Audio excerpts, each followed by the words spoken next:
Oh, I said to go live, but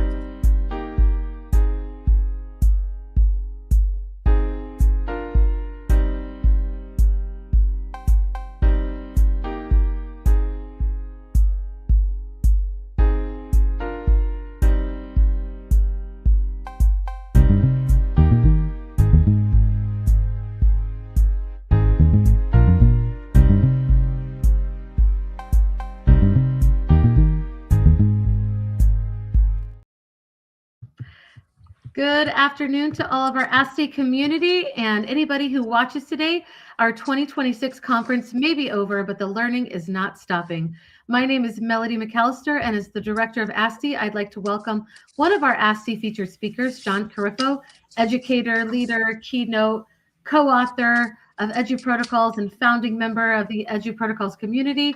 John, if I get anything wrong, let me know, okay? Melody, you can't do anything wrong. Stop it. Well, I mean, if I left out something, because you really do a lot. But, nah, it's all good. But you and Jake from EduProtocols, you had amazing sessions during our ASTE conference. And one of our members, Rob, shared that he has been implementing what he learned from your guys' sessions, and his students are loving it. So if you are watching, we hope you'll stick around, ask some questions, get to know this dynamic educator, and leave with some gems to help you finish the year strong and start the next one ready to go. John, you are one of my most favorite people of all time. Personally, being around you is like being close to sunshine. I know I've said that to you before. I hope anyway. People in Alaska need that. Yes, especially now, right? But no burn. And it's so great to see you today. Can you tell us a little bit about yourself, your background, and then maybe your ASTE experience? Yeah, so I'm going to start off with a zinger, you guys. I'm a consultant. Consultants are taking a beating on social media right now. But here's why I'm not a consultant. I've got 19 years in the classroom. I've taught as recently as 2021 during COVID with real human children. And since then, I've been in 1,000 classrooms. That doesn't just count presentations. So what I do differently when I consult with a district, and trust me, guys, I'm not trying to talk anybody to buy anything. I'm just giving a perspective. Ask your consultants to do the same thing. I go into the classroom and I take over. I run the classroom and I show the speed, the amount of feedback, the lesson design that gets kids excited about learning. And I'm going to tell you, Melody, very often when I'm in a classroom, I'll look over and a kid will be trying to make eye contact. You know how they look at you like, and I come over and I go, what's up? And they go, are you coming back tomorrow? And so even though I'm technically a consultant, what I really consider myself is like a global educator. Mm-hmm. I've done this in India. I've done it in Morocco. I've done it in Mexico City. I've done it in Rome. And kids everywhere are people of the internet nowadays. Like they get the dad jokes. They love the memes. They love the Pikachu. They love the Roblox, right? All those things work very nicely if you'll just give kids a chance to plug in. And so EduProtocols is the thing that I started doing in around the year 2000. Wow. And I've just been perfecting it. And now, so my first thing was I'm a consultant. Hopefully anybody that's watching or listening is like, okay, well, maybe this guy's kind of a cool consultant. Second thing is lesson design. And again, Melody, I know you're all over the internet like I am. We're seeing this over and over again. The kids won't listen. They won't listen. The kids won't do the work. The kids are off task, all those kinds of things. So what got me started in education was I used to be a Division I football coach at Fresno State as a grad assistant. And I learned a lot there about, a ton about feedback loops and rapid improvement. And just think about it this way as a teacher. Hi, Stacy Reese. If you're a teacher, sometimes we say we don't have enough time, but Melody, check this out. A D1 football coach has roughly 21 practices from the time that he sees that team to being on 6, 7. They've got about 21 practices. Hi, Brookie. They've got very few practices to go from this is not a team to I'm on ESPN playing a highly skilled team. And so I've learned tricks of how to get systems up and running. And this is the paradox, running quickly without rushing. And one of the things that's really critical, and I love watching your son Whit on TikTok, kids love feedback. And I loved feedback when I was a kid in the 70s. This is not a new phenomenon. It was just impossible before. It was impossible. So nowadays, what happens is we can get in there and show kids how to get quick feedback. That gets them excited about learning. When kids are excited about learning, everything works better. Literally everything works better. So that's just a little background on me and EduProtocols. I love it. And I meant to bring my book. It's at school with me. And so I'm sad that I didn't bring my book to showcase, but it doesn't matter because you just came out with a new EduProtocols book. Am I right? Oh yeah. Yeah. We just came out with, look, I've got one right here in my little cubicle. This is the new Designing EduProtocols book. And what I love about it is Mark Wallace gives tons and tons of real life examples of student work, like how it looks when we're done.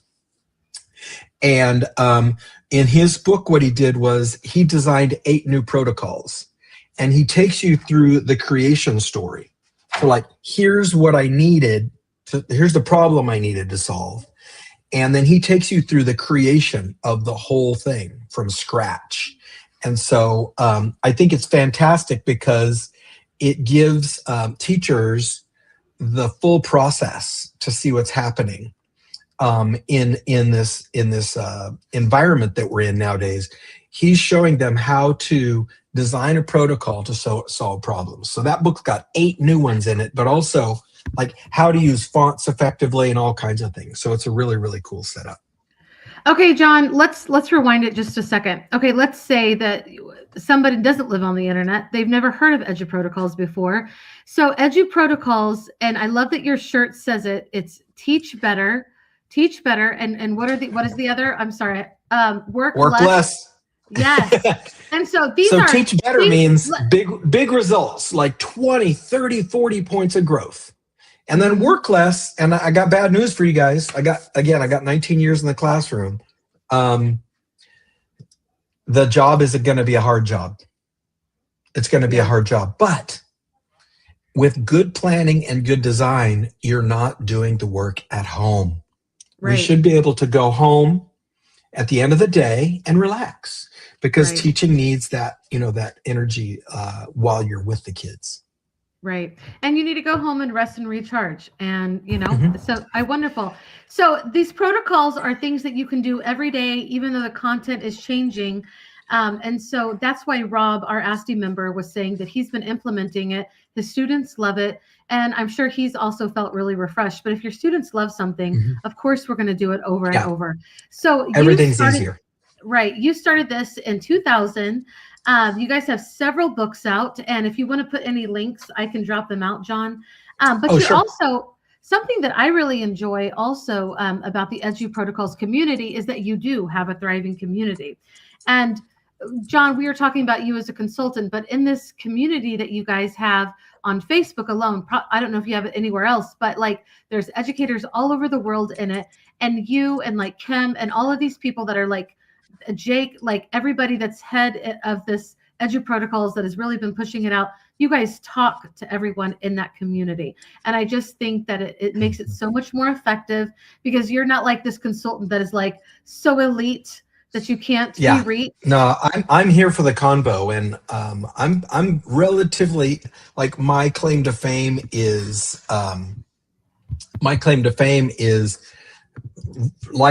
free lifetime support. So if you see me in a presentation and you say, this is really cool, but I'm not ready to do it in my classroom, teachers can email me on nights and weekends, and I'm always happy to jump in and join them and learn from them, and it's just fantastic. So in the back end chat, I put a link to the EduProtocols Plus site that has a free sampler.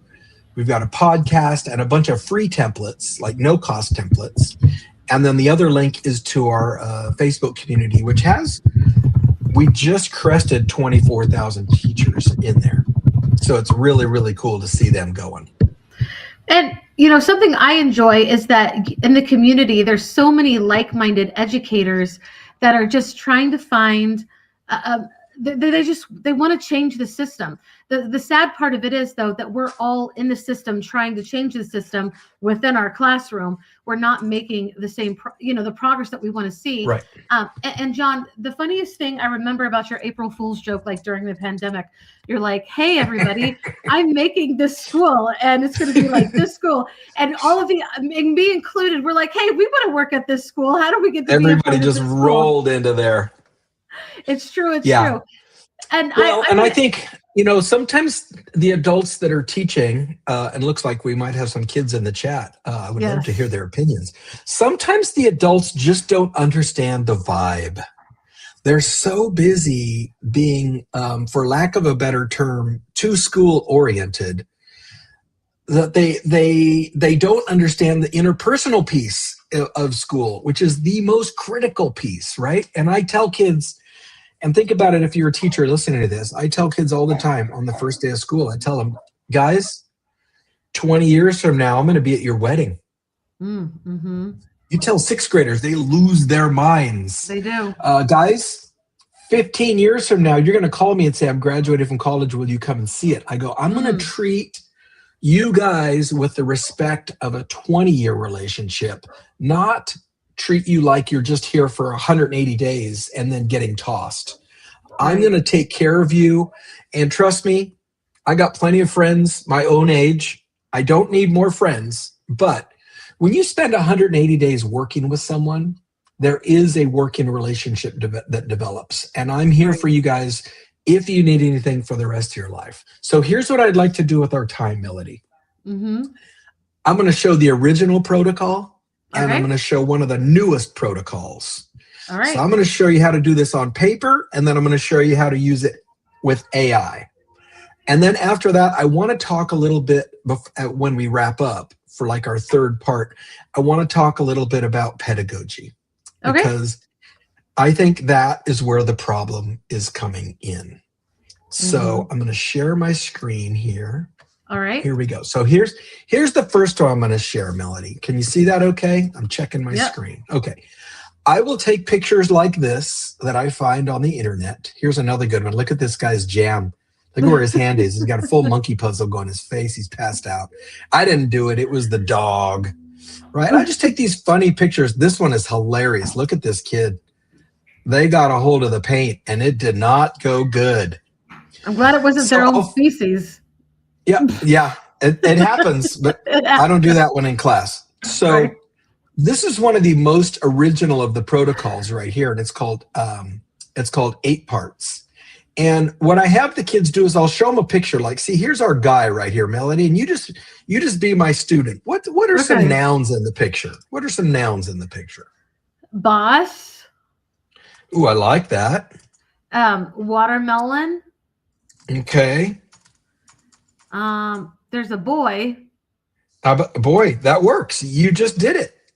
Mm-hmm. So now we go over here like this, and I go, okay, Melody, give me some adjectives that go with those nouns. Like what kind of boss? Like a cool boss.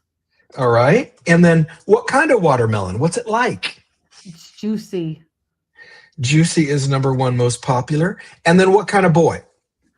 A cute or young, cute young boy. Okay. All right. We'll go with young boy. So basically what I do is I can do this right on paper. Everything's cool. And I walk my class through this just like we did, right? Mm-hmm. And so you can imagine if I said, hey, let's do some verbs. Eating, chewing, spitting. And I can go, what do you mean spitting? And he goes, and one of the kids was like, well, they spit the seeds. Awesome. But what I've got, the nouns and the verbs next to each other, so there's relevance. What kind of boss? Cool boss. What kind of watermelon? Juicy watermelon. What kind of boy? Young boy. Oh my gosh, you guys, nouns and adjectives work together. Over here, I might put spitting, as in he's spitting the seeds.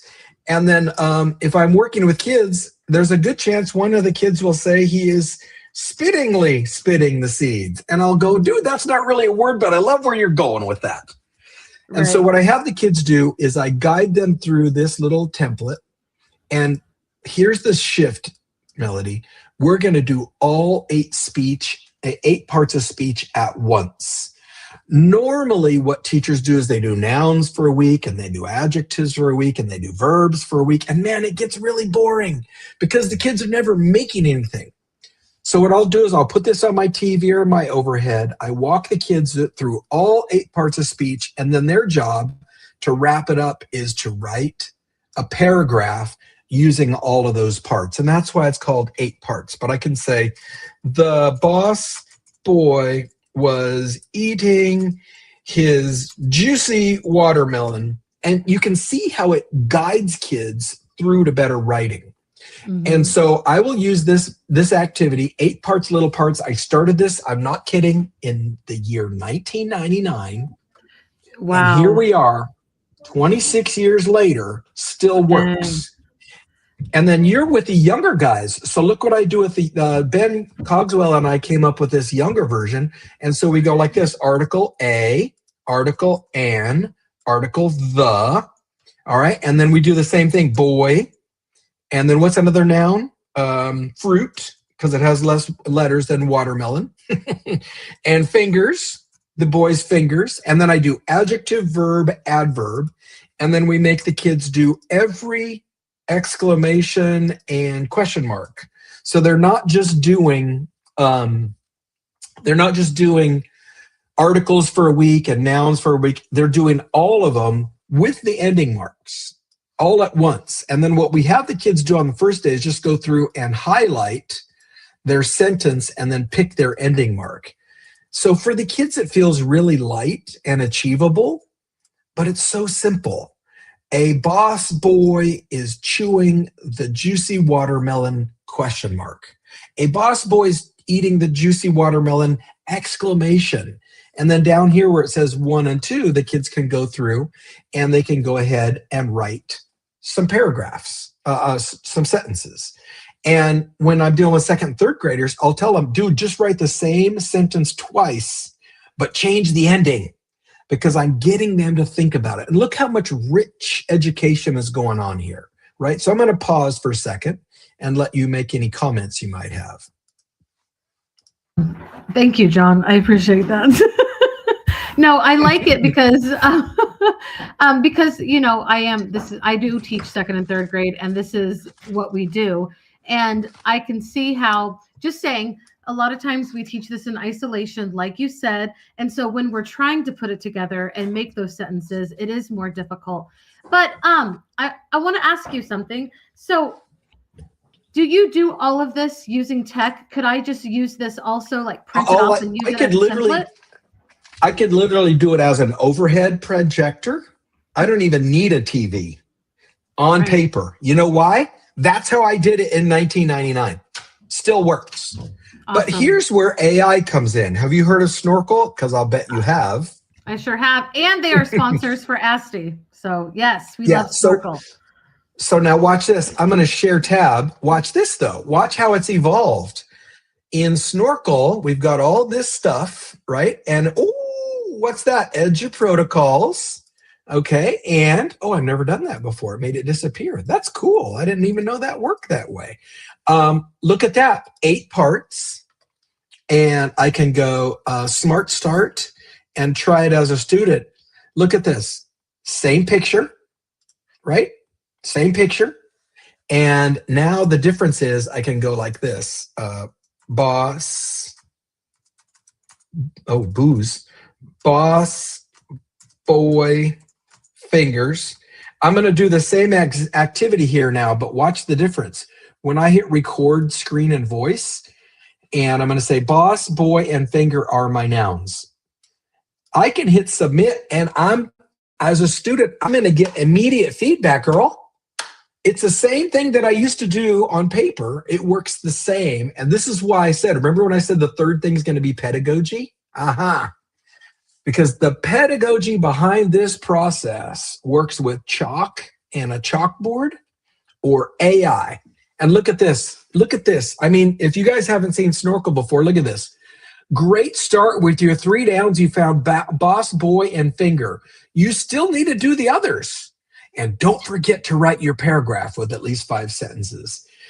It gives you that feedback, and the teacher can see what's going on in real time. It's fantastic. But then I got a brand new one for you, Melody. Okay. And you've never seen this one before. This one's in a little thing called School AI. And so this one is a new one I made called Chop It Up. And your mission is to rescue a messy sentence by slicing it into correct sentences. So what's great about AI here as a teacher is School AI, all I did as the teacher was I typed in shoes and it made this run-on for me, Melody. Isn't that awesome? Mm-hmm. I don't need a worksheet. I can listen to it if I want it to read it to me. Awesome. Here's your messy run-on sentence to rescue. I laced up my sneakers and grabbed the ball. Then I ran to the court and started dribbling fast. And my friend... Okay, so now what all the kids have to do is this: copy, paste. Now what's the name of this activity? Chop it up. So let's start chopping. I got to put a capital I. I got to fix that. I laced up my sneakers and grabbed the ball. I'm going to stop it right there. Then I ran onto the court and started dribbling. And I'm going to put a semicolon here. I'm going to flex a little. Fast. And my friend, I started dribbling. Oh, yeah, that doesn't even make sense. I started dribbling fast. And I'm going to go exclamation mark there. Yeah. Hold on. All right. Okay, and then I'm going to delete and. I don't need it. My friend yelled, oh, here we go. There's my semicolon. My friend yelled, pass it to me. And I'm going to put another exclamation. And I'm going to put I. And so all I'm doing is revising, right? Mm-hmm. I took a shot and the ball went in and we cheered. I don't think I'm all the way right yet, but I'm going to hit send and I'm going to get AI feedback in real time. And look at that. Nice work. You nailed the punctuation and that semicolon was a nice touch. I noticed 2 things to polish though. The letter I needs to be capitalized and the last part's still a run-on. So look how it's leveling it for me. I just have to break this one part into 2 separate sentences. I took a shot. I'm going to go like this. I took a shot. I'm going to capitalize T. The ball went in and we cheered. I'm going to add a comma right there. Let's see how I did.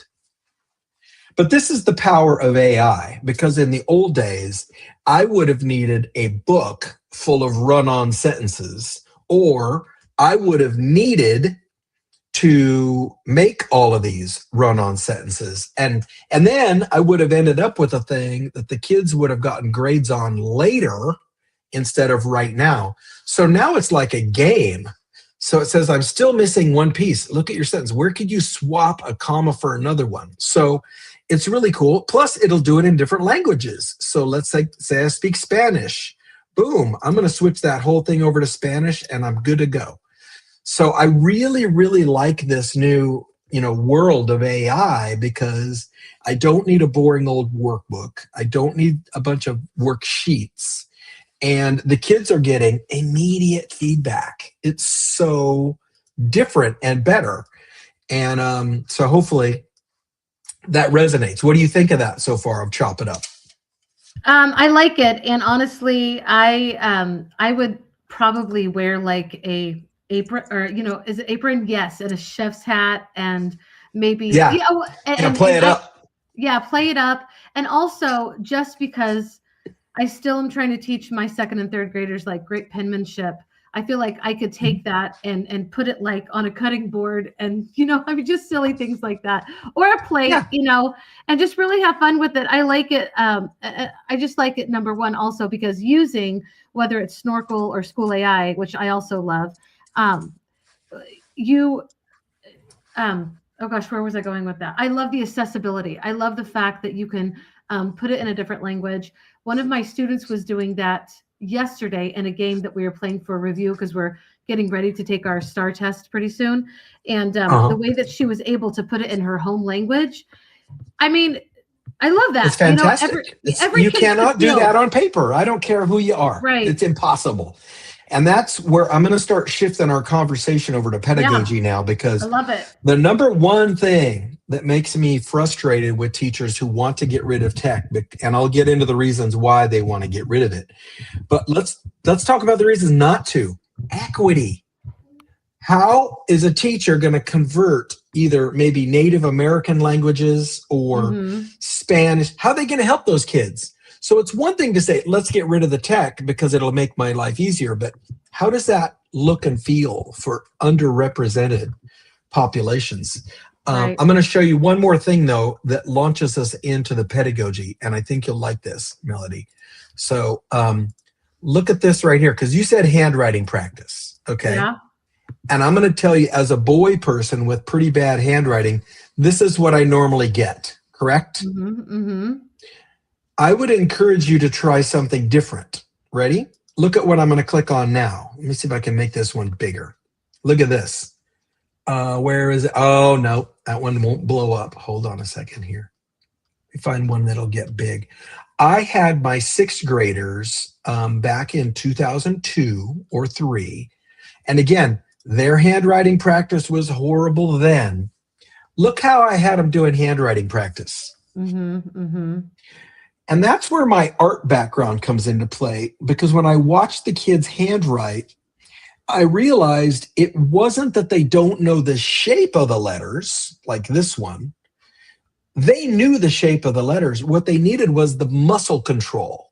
And so when the kids were trying to do this, it was coming out so badly that they got mad and frustrated and they didn't want to practice.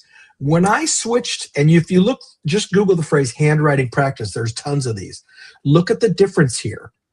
Because what I realized is handwriting is really two things. One is, do I know the shape of the letter?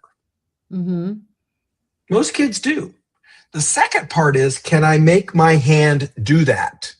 Right. And so it was so fantastic when I found these, and bear in mind, for the younger people, this is before there was a YouTube or a Google. So I had to figure this out on my own. I'm going to see if I can find another example. But it's just a good example of where boy people spend a lot of time in school doing stuff that doesn't feel that exciting or invigorating to them. Oh yeah, look at this series, Melody. Look, we're just going to practice making wavy lines with precision. That's all we're going to do. Because once my hand can go where I want it to, look at, and they get fancier and fancier. Once I have the fine motor skill to make my hand do what I want, I can draw anything. And we're focusing on making kids draw 26 shapes. But what if we could teach them to draw anything? That's even more powerful. So talking pedagogy. So I'm really, I've been a tech guy for a long time. I had a Palm Pilot one-to-one classroom. I don't even know if you knew that. I didn't. At one of my districts I worked at in 1996, they got rid of all the Macs and went PC. So guess what I did?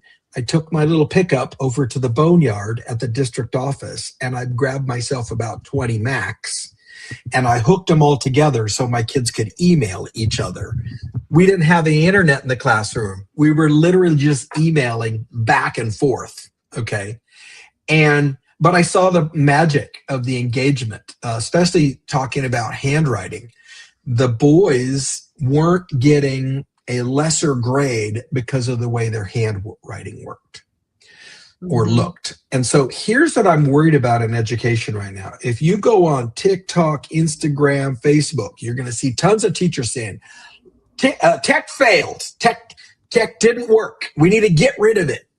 And I think there's some problems with that mentality. The first one is equity. Right. But the second one is, so what you're saying is You want to go back to a paper-only classroom so that it'll be easy to control the kids. Right. That's not tech's fault. Right. So the teachers say, well, they're off task. Well, remember what I started with, which was what? I run at a faster tempo and I have a clearer outcome for kids so they don't get off task. And I'm telling you, like I said, I've been in 1,000 classrooms in the last 4.5, 5 years. I have never, let me reframe never. Maybe 0.5% of kids are off task. Yeah. I have no leverage on them. I can't bench them. I can't yell at them. I can't write them. I've got no leverage. I'm literally operating with no backup plan other than what? This is going to be fun. You're going to get a good score. Using technology with tools like GMKit or BlueKit now, and Wayground just did some cool changes I'm super stoked about. I can easily get a whole class of 6th graders through 100 Latin roots in 2 weeks, girl. I love That's that. impossible on paper. That's right. That is impossible on paper. And so I want to put out a call to any teachers that might be listening to rethink how you're using technology. Here's another great little anecdote for you. I visited a class. They were using a tool. I'm not going to say the name. It wasn't iReady or iExcel, but it was in that same genre. And literally, Melanie, the teacher was standing there watching, and the kids were doing this. They would read the screen. They would sit there for 30 or 40 seconds, and then they would hit B. And then they would go talk to their friend, come back to their desk, 30 or 40 seconds, and hit C. And then literally get up and walk and talk to another friend. So I said to the teacher, I go, bro, where's your dashboard? He goes, what do you mean? And I go, how do you know what they're doing? And he goes, well, the district sends me reports once a quarter. And I said, how are they doing? And he goes, well, not that good. And I go, well, let's just look at their body language. Is their body language saying that they're interested in this? And he goes, no. And I go, okay. So we got into the dashboard and we found a place where you could see how many questions the students had answered. And let's just say it said 7458. They had done about 7,400 questions so far that year. And I said, project that on the screen, put that on the screen. So we put it on the screen and I go, hey, everybody, look up on the screen. And they go, yeah, what's up? And I go, and these are 4th graders, right? These are not 8th graders, high school kids, whatever. I go, that's how many problems you guys have done this year so far. And they went, ooh, that's a lot. And I go, well, here's the deal. When you hit 8,000, I'm going to buy you guys a pizza party. And they said, how can you buy us a pizza party? You don't work here. I said, bro, I will Venmo your teacher $60 and he's going to buy you pizza, real pizza, as soon as you hit 8,000. You know what happened, Melody? Next I saw week. 30 heads. No. I saw 30 heads go like this. Yeah. They were done in 14 minutes. They did almost 500 problems in 14 minutes. Oh my goodness. That's crazy cool. That is not a tech problem. Right. That is a pedagogy problem. Agreed. And so I'm going to speak freely because I don't live that close to Alaska, but I believe that teachers are frustrated because kids are off task. Yeah, always. I think they are. Yeah. I believe teachers are seeing a lack of achievement when they're reading on technology. I believe that too. I believe teachers feel like programs like iReady in some cases, some others, maybe are not living up to what the salespeople are saying. I believe all those things could be true. I'm old enough that when I started teaching, there were teachers that said, I'm going to retire before I have to use email. What? I hate that so much. And I believe there's a group of teachers do we still have those teachers, do you think, even after COVID? We still have a group of teachers like that? Oh, yes. I know teachers. I know teachers that their tech skills are lacking to the point where they literally only have one tab open.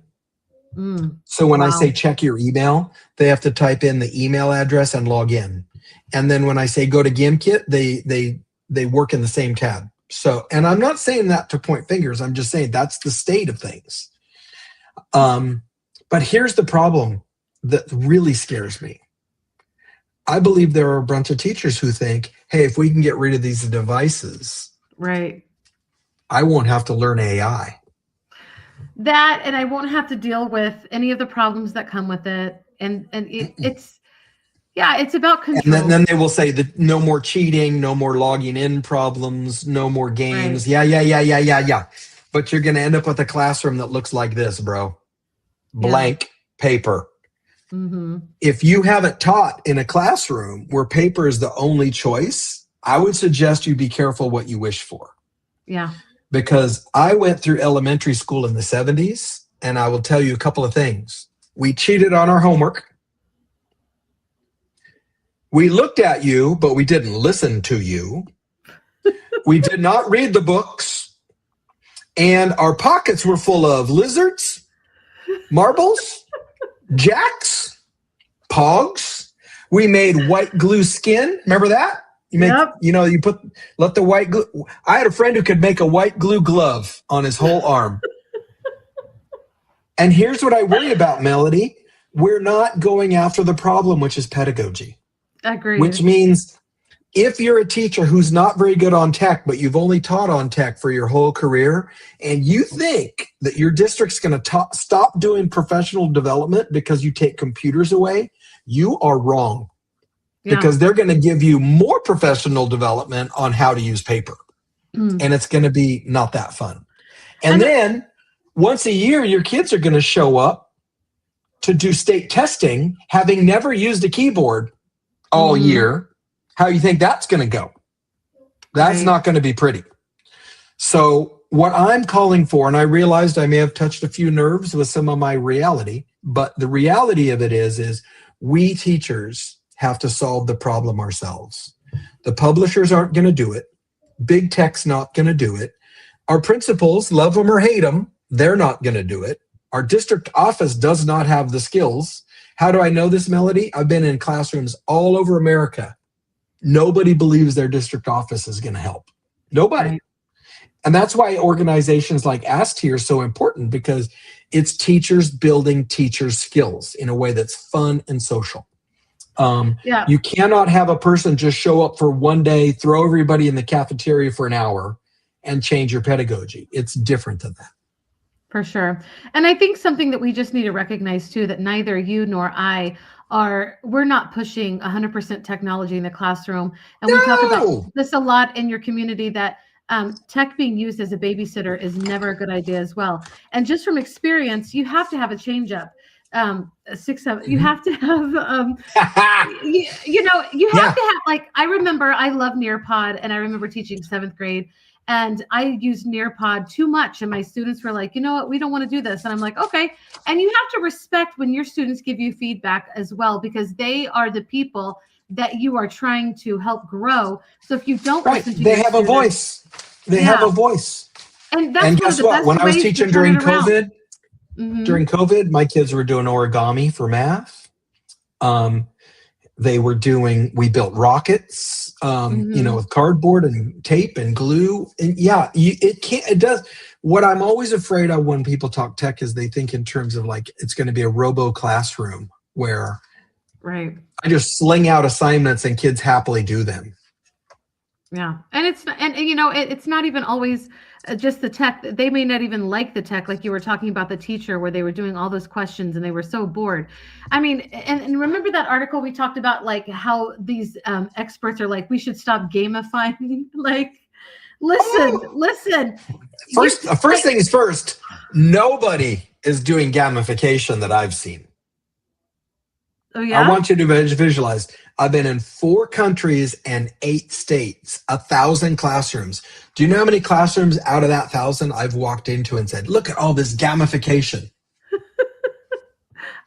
Wow. Okay. Not one. So I can make some inferences from that. We are not having an outbreak of gamification. There's another group of people who I love, but they are not reading the room. And these are the people that say things that sound like this. Well, John, everything's not fast. Sometimes you just have to sit around and think. And the variation of that is kids need to be bored. It's healthy. And I don't disagree, except for one problem. If my kids can't read or do math, I don't have time for them to be bored. Their parents can make them bored. Their grandparents can make them bored. If I have a football team that can't catch passes, we are not going to be bored so that we're mentally tougher. We're going to catch more passes. So the other way I put it too is, and luckily you're safe from a lot of long division in your grade level, but if you've ever watched a student struggle to write a paragraph over a half an hour or 45 minutes, or try long division and it takes them 15 minutes to do one, here's the problem with that. They're never entering a flow state. And that means every time that long division comes up, it is painful. Every time they have to write a paragraph, it is painful. So there is an element of speed, which is not about being frenetic. It's not about being hyper. It's not about go, go, go. But there's a natural pace. And I would argue if you can't write a paragraph in under 7 or 8 minutes, that means you're not very good at it. If you can't write a paragraph or do a long division problem in 2 or 3 minutes, you're not very good at it. So that's where the repetitions come in, right? And teachers don't think that way. They think, I'm going to give these kids 20 problems and it'll be great. But kids like yours might only do 10 and they're huge, laborious problems. And then they never get a grade or they get a bad grade. Just be a person that is in a situation where you're asked to do a task you cannot do for 6 hours a day, and tomorrow will be more the same. So what I do and what the EduProtocols mindset is start so easy they can't screw it up, and then add a thing, and then add a thing, and then add a thing. I was working with some 3rd and 4th graders in a combo class, Melody, you'd love this. I had them all up at the whiteboards. They were all standing up, building thinking classroom style. Everybody's at the board. And I had 3rd graders paired with 4th graders. And I gave them 22 times 22. And they busted it right out. And then I gave them 44 times 44. And they worked on it. They busted that out. And I said, okay, here we go. It doesn't get any harder than this. 99 times 99. And they all did it. And they did a great job, right? Then I did this. Okay, you guys, next problem. And I did 22 times 22, but I put in a decimal. And Melody, you'd have loved it. They lost their minds. What's the dot? What's the dot? They were running around. What's the dot mean? What do we do with the dot? And I go, hold on. I took my finger and I erased the dot. And I said, just go ahead and do the problem. And then when you're done, raise your hand. And I put the dot back. And I said, you guys, are we going to let the dot just fall down? Or do we need to know how many places? And just like that, we had done decimal multiplication. And the teacher said, but John, we don't do decimals in 4th grade. And I said, well, we do now. It's not really that hard. And everybody felt like they were smart and happy and they wanted to do another one because they felt success. And that's why I wanted to talk about pedagogy. Yeah. I just want to say, like, that's, you just kind of nailed it exactly. Like, kids are not wanting to come to school to just feel like they're losing at everything. And finding a way to make what we're doing fun is important, not just because it's fun, but because we want kids to have that, you know, well, they want to be part of it. They want to learn. They want and to there's a whole other group of teachers that'll say, hey, Melody, John, it's not my job to entertain the kids. Right. Well, I saw this great science teacher, Mrs. B Science, on TikTok, and you know what she said? Engagement doesn't mean entertainment. Right. Engagement doesn't mean don't commingle those Engagement means kids are feeling success and they want to work more. Yeah. And just to kind of maybe bring this to a close, because I think we're doing pretty good on time. I saw a great Instagram post the other day that said teachers are complaining that kids are just mindlessly consuming content in class. Again, Right. I'm not going to mention brands, but you know what I'm talking about, right? So what's the difference with them sitting quietly looking at you while they're thinking about building Legos? They're still mindlessly consuming content. Nothing has changed. And what we try to do with protocols is get kids building things, working on things, designing things, explaining things, telling their friends about things. And that's why EduProtocols will be fine, whether you want to be all AI, no AI, or paper. The pedagogy is what drives the whole thing. And part of that pedagogy is starting in small bites that the kids can absorb quickly, giving them feedback in a very much Mrs. Doubtfire, Mary Poppins kind of vibe. And you saw that in Snorkel. Oh my God, this is fantastic. Can you do the other 3, please? Right. And getting that feedback going without being judgmental or off-putting for the kids. And then guess what happens? They go like this. The bell rings and they're like, are we done? Are we done? That's it? Because they were in a flow state and the clock was unwinding and they're having a good time and they're learning. And probably the scariest, cool part is kids know if they're getting better. Yeah. They know. And they know both. Yeah. And they know they're getting better. And when they're getting better, oh my gosh, they are a train. They're like, give me 4, give me 5. I can do 100 of these, Corippo. And that's where I want to get the kids, because once I've got that confidence, that joy of learning, that interaction piece, I can do anything I want. I will literally walk in and go, you guys, I've never done this before. They're like, well, let's go. We got this. And that's why I think in the conversation about tech or no tech, this would be a great closer right here. In the conversation about tech or no tech, we are not talking about pedagogy enough. Right. I love that. Yeah. And if you don't have John's energy, I mean, I am a great teacher, but I don't even know if I have John's energy. I would just suggest looking up the EduProtocols, because that's a good place to start. And, whether you have like the energy of, a 20-year-old or not, it's fun. And I think that learning should be fun. I want my kids to have fun in class. And like you said, I want them to feel like they're building. And honestly, I've got great attendance, like kids want to come to my class. And you know what my first principal said, Melody? Kids vote with their feet. Yeah, they sure do. And if do. you have great attendance, it says a lot. Yeah. And I think during COVID, my attendance was like 98%. If you ever had an excuse to not go to school physically, it was COVID. And my kids came to school. You know why? They were getting better. They had a good day. And I want to throw out one other thing too. You've said fun a couple of times. I saw a great speaker from Stanford, and she talked about the 4 different kind of funs. And one of the fun is just being a spaz. The kids are spazzy. They like to call it like a sugar high or whatever. And there's a couple of other kind of fun, but my favorite kind of fun that the Stanford person described, hard fun. And when you and I say fun, we're talking about hard fun, as in running a 10K. It's not fun while you're doing it, but it is fun when you're having a beer thinking about it afterwards, right? Yeah. And so I think it's important to classify. When we're talking about fun, we're not talking about just gee whiz fun. We're talking about learning fun. We're talking about working. And again, I referenced the Latin roots. I've had kids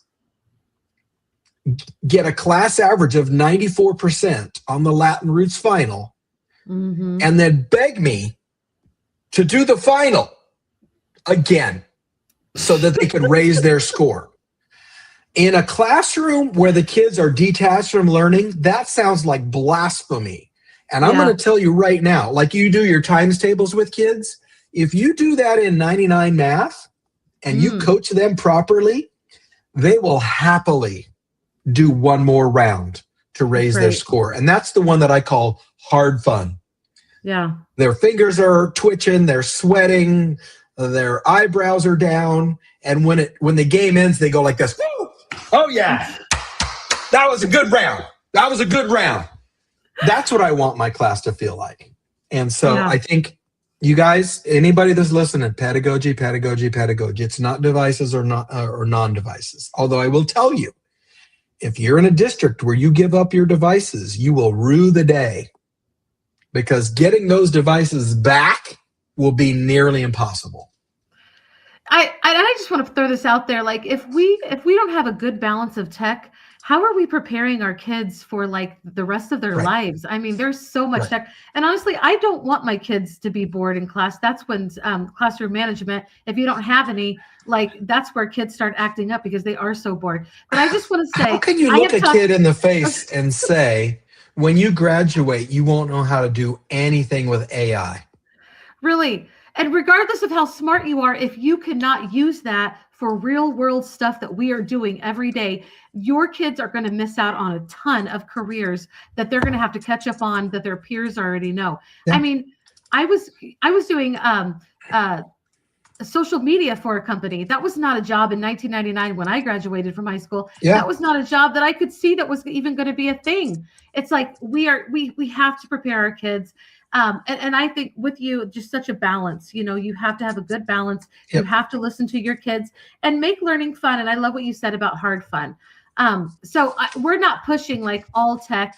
We're just pushing, don't, you know, throw it out. What is that? Throw it out with the bathwater, the baby out with the bathwater. Throw out the baby with the bathwater. Yep. Don't be doing that. But like I said, if you're a teacher that thinks you might want to go back to zero tech, because I have friends that want to, I really want you to think of how are you helping that kid if they leave your classroom not knowing how to screenshot, not having keyboard skills, never having used a spreadsheet, unable to, you know, it's mind-boggling to me that would be a choice.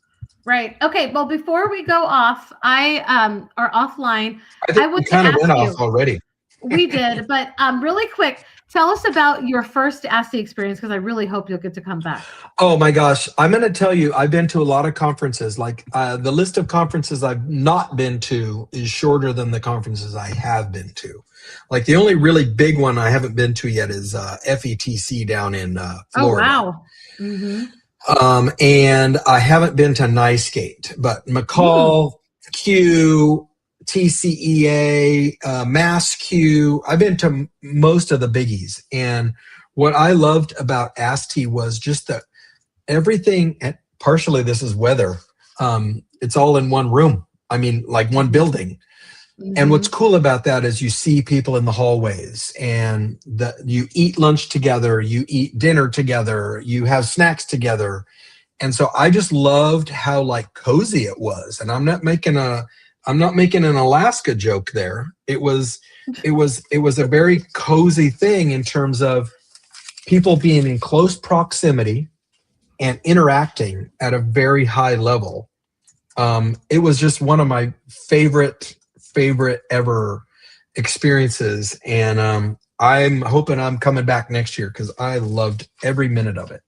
Me too. And you know, the reason I love that you said cozy, because educators who come to ASTE are from all over the state.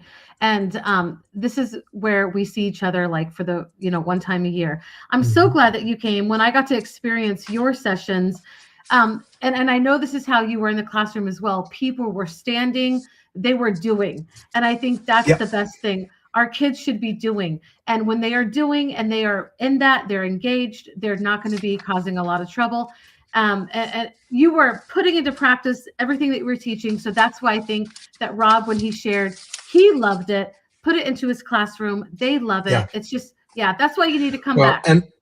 And Rob was what I would consider a modern teacher because he immediately started connecting, like asking questions. I think he went to like 4 or 5 of our sessions. Yeah, he did. But he was seeing this whole new group he could join, a new mindset he could join. And I would love to see what Rob 2.0 looks like next year. Yeah. Yes, for sure. Okay, just before we go, everybody make sure that you check out the EduProtocols sampler. You can find all of these webinars, including this one, on our YouTube channel. And also, Anthony White, our board president, he sent you a survey that we would love for you to fill out if you went to ASTE so that we could have your feedback. Thank you so much for that.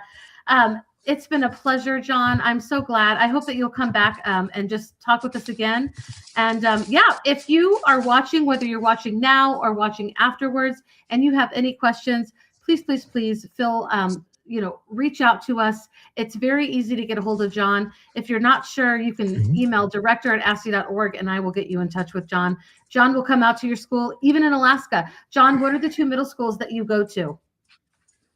In Teeland Middle. Awesome. And we've been up there a couple times and they're getting fantastic results.